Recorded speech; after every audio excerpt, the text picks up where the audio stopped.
میرے عزیزو، ہم پاکمہ کلیسیا کے ساتھ مل کر آج پاشکا کے موسم میں دوسرے اتوار کی عبادت میں شریک ہیں۔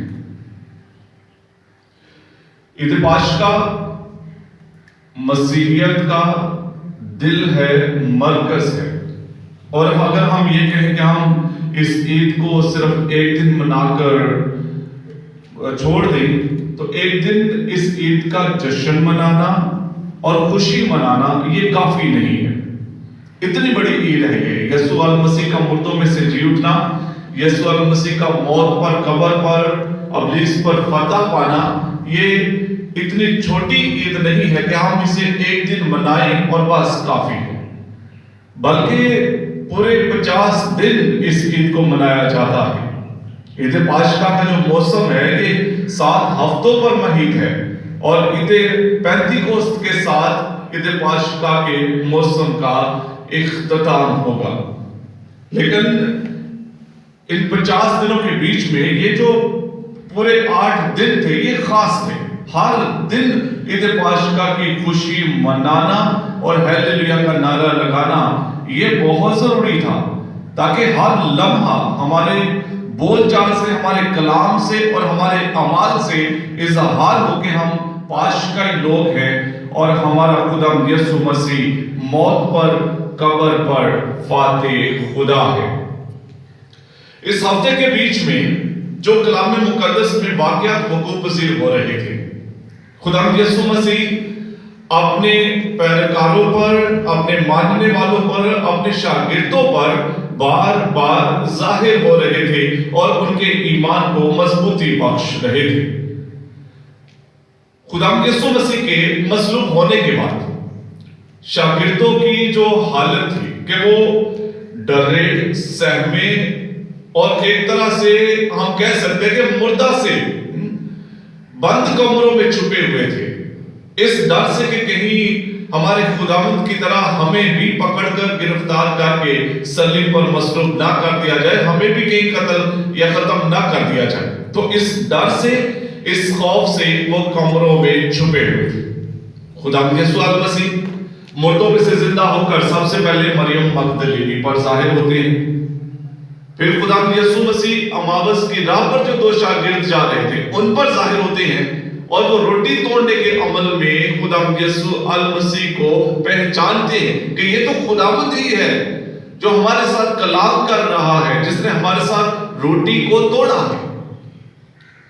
پھر خداوند یسوع المسیح اس کمرے میں جہاں پر شاگرد بند ہیں ڈر اور خوف کی وجہ سے، وہاں پر بھی شاگردوں پر ظاہر ہوئے، اور انجیل مقدس جو ہم نے آج سنی ہے بتا رہی ہے کہ جی اٹھا مسیحا ہم انسانوں کی زندگی میں کیا کام کر رہا ہے، جی اٹھا مسیحا ہمیں کیا بخش رہا ہے، کیا دے رہا ہے۔ خدا کے کلام میں لکھا ہوا ہے ابن انسان اس لیے آیا ہے کہ ہم انسان زندگی پائیں اور کثرت سے پائیں۔ تو یہ جی اٹھے مسیحا کی برکت یہ ہے کہ وہ شاگردوں پر جو ڈرے ہوئے، سہمے ہوئے، چھپے ہوئے ہیں انہیں زندگی بخش رہا ہے۔ جو ہم نے کلام سنا ہے، یسوع نے ظاہر ہو کر ان پر پھونکا، تم روح القدس لو۔ میں نے کہا جی اٹھا مسیحا زندگی دے رہا ہے، شاگردوں پر ظاہر ہو کر اس نے ان پر پھونکا ہے۔ تکوین کی کتاب اس کا 2 باب 7ویں آیت میں لکھا ہے، اور خدا نے زمین کی مٹی سے انسان کو بنایا اور اس کے نتنوں میں زندگی کا دم پھونکا۔ خدا نے زندگی کا دم پھونکا ہے، جو انسان اس کے بعد جیتی جان ہوا ہے۔ حزقیال کی کتاب کو دیکھ لیں، 37 باب پہلی اس کی نامی آیت میں لکھا ہے، اے روح چاروں اطراف سے آ جا اور ان مقتولوں کو پھر سے زندہ کر دے۔ خدا کے روح کو حزقیال نبی مانتا ہے خدا کے کہنے پر، اے ابن بشر ان ہڈیوں پر نبوت کر، اے ابن بشر ان مردہ جسموں پر نبوت کر۔ اور جب وہ نبوت کرتا ہے خدا کے روح کو مانگتا ہے، اے خدا کے روح چاروں اطراف سے آ اور ان مقتولوں پر پھونک کہ وہ پھر سے زندہ ہو جائے۔ خدا زندگی بخشتا ہے اور یسوع المسیح مردوں میں سے زندہ ہو کر پھر سے رسولوں پر پھونک رہا ہے. تم روح القدس لو جو زندگی بخشتا ہے. خدا یسوع مسیح کیوں زندگی دے رہا ہے؟ خدا یسوع مسیح کیوں روح کو ان پر پھونک رہا ہے؟ اس کے آگے دوسرا کام ہے.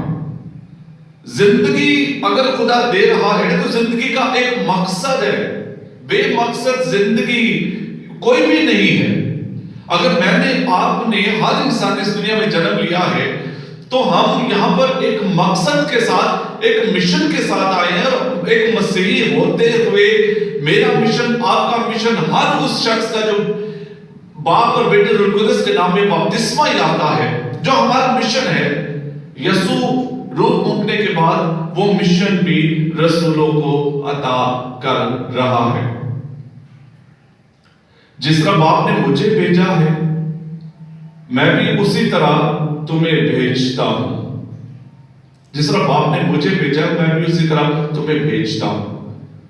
زندگی دے رہا ہے، مشن دے رہا ہے، اور ہم نے اب آگے جو ہمارا کام ہے، ہماری ذمہ داری، رسپانسبلٹی ہے کہ ہم نے زندہ یسوع کی گواہی دینی ہے. زندگی کو اس دنیا میں مقصد کے ساتھ گزارنا ہے اور پھر ایک دوسرے کو قبول کرنا ہے. خدا یسوع مسیح اختیار بھی دے رہے، اعتراف کا ساکرمنٹ. جن کے گناہ تم معاف کرو ان کے معاف کیے گئے، جن کے قائم رکھو ان کے قائم رکھے گئے ہیں. جو تم زمین پر باندھو گے آسمان پر بھی بندھا رہے گا، جو زمین پر کھولو گے آسمان پر بھی کھلا رہے گا. خدا یسوع المسیح شاگردوں پر ظاہر ہوئے اور زندگی بخش رہے. لیکن ایک اور بڑی دلچسپ بات یہاں پر واقع ہوئی ہے. خدا یسوع المسیح جب بند کمرے میں شاگردوں پر ظاہر ہوئے ہیں تو سارے شاگرد وہاں پر ہیں سوائے ایک کے. توما رسول وہاں پر نہیں ہے. خدا یسوع المسیح ظاہر ہو کر روح القدس دے رہے ہیں، سلامتی دے رہے ہیں، مشن دے رہے ہیں. توما واپس آیا ہے باقی شاگردوں کے پاس. انہوں نے بتایا ہم نے خداوند کو دیکھا ہے، وہ جی اٹھا ہے. کہ میں یقین نہیں کرتا. جب تک اس کے ہاتھوں میں جو میخوں کے نشان ہیں وہاں پر انگلی نہ میں ڈالوں، جب تک اس کی پسلی میں جہاں پر نیزہ لگا اپنا ہاتھ نہ ڈالوں، میں یقین نہیں کروں گا. آپ کو توجہ دینی پڑے گی اگر آپ سمجھنا چاہتے ہیں کہ یہاں پر ہو کیا رہا ہے. توما شک کر رہا ہے. ماڈرن فلسفی شک سے شروع ہوئی. پہلے جب ہم فلسفی پڑھ رہے تھے تو فلسفی کہا جاتا تھا ونڈر سے شروع ہوتی ہے، حیران ہونے سے یہ کیوں ہے، اور پھر آپ سوال کرنا شروع کرتے ہیں. لیکن جو ماڈرن فلسفی ہے، جو ایک فرینچ فلسفر تھا ڈیکارٹ، اس نے جب شروع کی اس نے ڈاؤٹ سے، شک سے شروع کی اور اس نے ایک فلسافیکل تھاٹ دی، ایک سوچ دی. I think therefore I am. میں سوچتا ہوں، میرے پاس نظریہ ہے، اس لیے میں وجود رکھتا ہوں. کوئی چیز وجود رکھتی ہے ورنہ نہیں. دوسرے الفاظ میں آپ یہ کہیں کہ میں سمجھتا ہوں کہ یہ دیوار ہے تو یہ ہے ورنہ نہیں. اگر میں سمجھتا ہوں کہ یہ مائک ہے تو یہ ہے ورنہ نہیں ہے. I think therefore I am. جب توما شک کر رہا ہے تو توما اسی طرح کی فلسفی کا، اسی طرح کے نظریے کا شکار ہوئے. میں سمجھتا ہوں، میں نے تجربہ نہیں کیا جی اٹھے مسیح کا، میں نے نہیں دیکھا، اس لیے میرے لیے مسیحا ابھی تک نہیں جی اٹھا. تب یقین کروں گا جب میرے دماغ میں مجھے یقین آ جائے کہ ہاں یسوع المسیح کو میں نے دیکھ لیا، میں نے چھو کر دیکھ لیا، واقعی یسوع المسیح جسم کے ساتھ ہے، روح نہیں ہے. تب میں کہوں گا ہاں یسوع المسیح واقعی مردوں میں سے جی اٹھا. توما رسول اسی سوچ کا شکار. اور آج کے دور میں بھی بہت سارے لوگ ہیں. آپ گوگل پر جا کر سرچ کر کے دیکھ لیں، اتنے تھیوریز اور نظریات لوگوں نے تخلیق کر دیے ہیں کہ انسان کنفیوز، پریشان ہو جائے گا یسوع المسیح جی اٹھا ہے یا نہیں. یا جیسے اس دور میں یہودیوں نے ایک کہانی مشہور کر دی، اس کے شاگرد اس کے جسم کو چرا کر اٹھا کر لے گئے ہیں اور مشہور یہ کہتی ہے جی اٹھا ہے. اس سچ کو، اس حق کو انہوں نے قبول نہیں کیا کہ واقعی یسوع المسیح مردوں میں سے جی اٹھا. آج کے دور میں جب انسان شک کرتا ہے تو میں کہتا ہوں کہ وہ آج کے دور کا توہمہ بن جاتا ہے. ڈیکارٹ نے، فرینچ فلاسفر جس کی میں بات کر، اس نے سکھایا تھا I think therefore I am، لیکن چرچ نے کچھ اور سکھایا. پاکما کلیسیا کہتی ہے I am therefore I think، میں ہوں اس لیے میں سوچتا ہوں. اگر میں ہوں ہی نہیں تو میں سوچوں گا کیسے؟ میں وجود رکھتا ہوں، اس وجود کے ہونے کے بعد میں سوچنے کے قابل ہوتا ہوں. جی اٹھے مسیحا کا اس کو سامنے دیکھنا صرف کہ ہم دیکھ لیں، چھو لیں اور پھر یقین کریں، یہ ٹھیک نہیں. خدا یسوع المسیح کہتا ہے مبارک ہیں وہ جنہوں نے نہیں دیکھا تو بھی ایمان لائے. اے تم نے دیکھا پھر تو مجھ پر ایمان لے کر آیا ہے. جی اٹھا مسیحا زندگیوں کو تبدیل کرتا ہے، زندگی بخشتا ہے، لیکن ضرورت ہے ہم اس کا تجربہ بھی تو کریں. تجربہ مطلب اس پر ایمان بھی تو رکھیں کہ خدا یسوع المسیح واقعی ہی موت پر، قبر پر فاتح. توما نے شک کیا تھا. توما ڈرپوک انسان نہیں تھا. اللہ تک بہت سارے نظریات ہمیں سننے کو ملتے ہیں. توما ڈرپوک شخص نہیں تھا. خدا کے کلام میں لکھا ہوا ہے، مقدس یوحنا کی انجیل اس کا 11واں باب 16ویں آیت میں، وہ دوسرے شاگردوں کو جب یسوع یروشلم کی طرف جاتا ہے وہ کہتے ہیں وہاں پر قافلے بیٹھے ہوئے ہیں، کب موقع ملے اور ہم اسے ختم کریں، اور یہ پھر بھی یروشلم کی طرف جا رہا ہے. تو جب یسوع چل پڑتا ہے تو توما دوسرے شاگردوں کو کہتا ہے آؤ ہم بھی چلیں کہ اس کے ساتھ مریں. توما کا شک ایک طرح سے ہمیں فائدہ دے رہا ہے. آج کے دور میں ہم کہہ سکتے ہیں، آج کا کوئی اور اٹھ کر کہے گا، ہم کہہ سکتے ہیں ہاں ایک شخص تھا جس نے کہا تھا اس کے ہاتھوں میں اپنی انگلی ڈالوں گا تب یقین کروں گا. ہم کہہ سکتے ہیں ایک شخص تھا جو کہتا اس کی پسلی میں نیزے کی جگہ اپنا ہاتھ ڈالوں گا تب یقین کروں گا، اور اس نے یقین کیا. اس لیے یہ حقیقت ہے کہ واقعی ہی یسوع المسیح مردوں میں سے جی اٹھا ہے. توما کا شک کرنا آج کے دور میں ہمیں ثبوت دیتا ہے کہ یسوع زندہ ہے. اور پھر دوسری بڑی بات، ہم نے روحانی طور پر جڑ کر رہنا ایک دوسرے کے ساتھ. توما کی کہانی یہ بھی سکھاتی ہے کہ جماعت کے ساتھ دعا کرنے میں برکت ہے. آج کے دور میں اکٹھے ہو کر دعا نہیں کر سکتے، کوئی بات نہیں ہے. جسمانی طور پر کسی ایک جگہ میں سارے اکٹھے ہو کر دعا نہیں کر سکتے، روحانی طور پر تو روح میں ایک دوسرے کے ساتھ مل سکتے ہیں نا. روحانی جو اسپرچل یونٹی ہے اس کو تو ہم کریٹ کر سکتے ہیں نا. اگر ہم ایک گرجا گھر میں اکٹھے نہیں ہو رہے تو اس کا مطلب ہم دعا نہیں کر سکتے.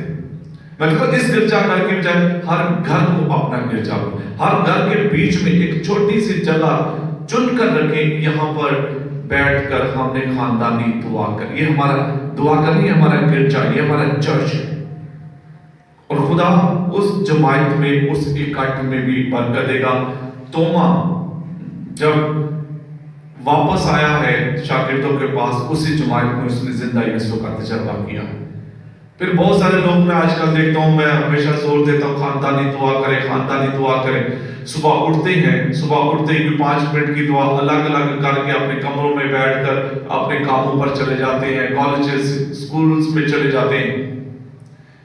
اکیلے نہیں. اگر آپ صبح اکیلے دعا کرتے ہیں کوئی بات نہیں، شام کو خاندانی طور پر بیٹھ کر دعا کریں. اکٹھ میں خدا برکت دیتا ہے. جی اٹھا مسیحا آج بھی سلامتی دیتا ہے. جی اٹھا مسیحا آج بھی روح القدس بخشتا ہے. جی اٹھا مسیحا آج بھی ہمیں مشن عطا کرتا ہے کہ ہم نے اس کے نام کی گواہی اس دنیا میں دینی ہے. اور جی اٹھا مسیحا معافی اور قبولیت کی قوت بھی دے رہا ہے. ہم ایک دوسرے کو قبول کریں. جب یہ کریں گے تو زندگیاں مکمل طور پر تبدیل ہو جائیں گی، ٹرانسفارم ہو جائیں گی. کسی جگہ پر، کسی گرجا گھر میں گڈ فرائیڈے کو انہوں نے التار پر یسوع کے دکھوں کا اظہار کرنے کے لیے انہوں نے ایک کانٹوں کا تاج بنا کر الطار پر رکھا تھا کہ لوگ دیکھیں کس طرح کیسا کانٹوں کا تاج تھا جو یسوع کے سر پر رکھا گیا، اور یسوع کیسی اذیتوں میں سے گزرا، یسوع نے کیسے کیسے دکھ درد برداشت کیے۔ تو الطار پر وہ کانٹوں کا تاج رکھ دیا گیا، عبادت ختم ہوئی، وہ اس تاج کو اٹھانا بھول گئے۔ آگے ہفتے کا دن، چرچ کو تیار کرنے والوں نے تیاری کی، سب کچھ کیا، کسی نے اس تاج کو نہیں چھیڑا، ہٹایا بھی نہیں۔ تو جو اس چرچ میں کاہن تھا، عبادت پر جانے سے پہلے اسے یاد آیا کہ وہ کانٹوں کا تاج ابھی تک وہیں پر پڑا ہوا ہے۔